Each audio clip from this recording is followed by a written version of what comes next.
do? Shake his hand and say, congratulations, you're an idiot? I'm not an idiot. Oh, really? You're so helpless. Everyone has to do everything. Chris was very, very good with me. He knew how to get me to do the things that he wanted me to do, to tell the story that he wanted to tell. And that's what it was all about, is just making sure that Chris was happy. You know, you always want to make a director happy, and, you know, especially when you're a kid, even more so. I'm not sure if there's anyone else in the business who can really get performances out of children the way he can. He always knew his lines. He was always a professional, always prepared. At the same time, he was a 9-year-old kid. So at any given moment, he would have to become a kid, because you don't have that sense of responsibility that you have as an adult. But, you know, as a kid, you get tired sometimes. You tend to get distracted. You tend to laugh. You tend to have fun. And that was all part of what made his performance so special. What happened to my room? Heather, Tracy, and Sandra took it. This house is so full of people. It makes me sick. When I grow up and get married, I'm living alone.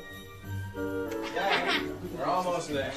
Everybody was just completely... Macaulay was fun to work with. I mean, he always joked around. He used to play around with the crew all the time. I think he even liked to do their jobs if he could. Me and Chris decided that we would use a dollar shot. Yeah, what should I do here? Do a dollar shot. You think so? Yeah. I don't know. You think really? Yeah. Okay. Yeah. And what about after this? I'm not sure. What about a close-up? Good idea. Okay. Should I do that? Yeah. Okay. Someone got the really genius idea of putting a camera in a 9-year-old's hands. But it's interesting to see my point of view, that I don't even remember. I don't remember any of this stuff. You know, they just kind of put a camera in my hands, and I just shot away. Hey, can I get you on the other side? There's more light. I can't really see. How do you know all this stuff? Okay, right here, right here. Hi, Chris. Hi, Mac. How you doing? I'm doing good. Take my glasses off for this. I don't want to give you any ideas, but are we going tighter? Are we going tighter? Yes. Is it true that you are in the hit movie Home Alone? Yes, it is true, Macaulay. And there's one thing that I have to say. They told me that in about 15 years that they will still be showing this movie because the style of it is going to still be in fashion. Isn't it true that you're the brother of the famous Macaulay Culkin? Yes, it is true. Do you think Home Alone will be a hit movie? Yes, absolutely. Because you're it.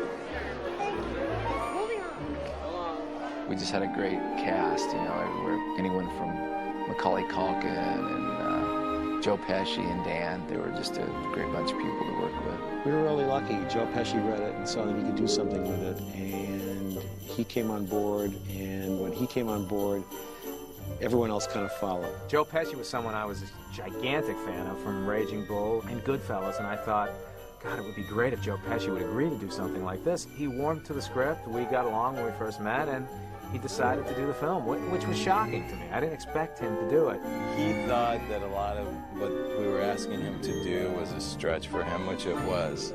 He handled it so well because a lot of it was, you know, kind of in a different playing field than what he was used to. I think his hardest thing was not to cuss on camera.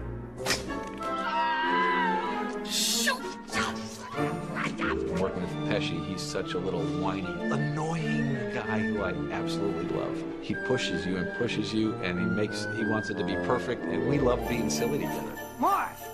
Harry? Why the hell did you take your shoes off? Why the hell you dressed like a chicken?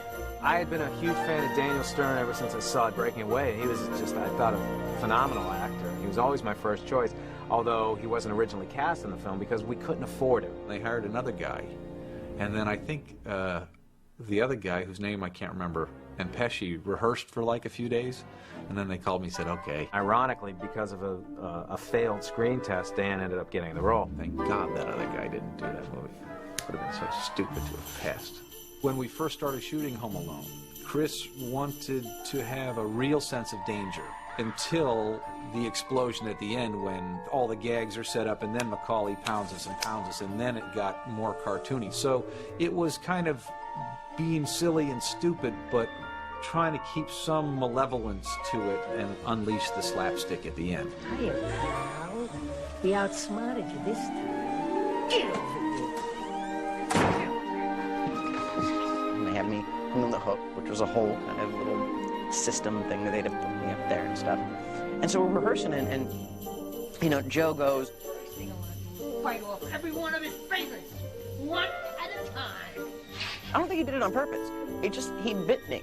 And I think he just meant to put his teeth on my finger, but he bit down a little harder than he thought. And I have a little Joe Pesci tooth mark scar right here on my finger. And it's still there. But, you know, I'm actually really proud of it. It's my little Home Alone battle wound. Although we tried to rough up Macaulay as much as we could, because that was our best shot at him. Stationary target, finally, that kid. I'm gonna kill that kid!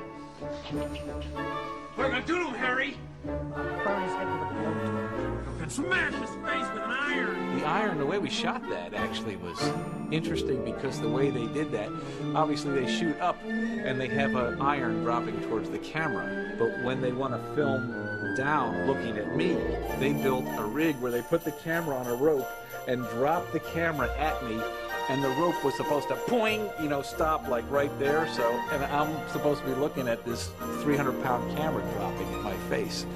Okay, I hope we know what we're doing.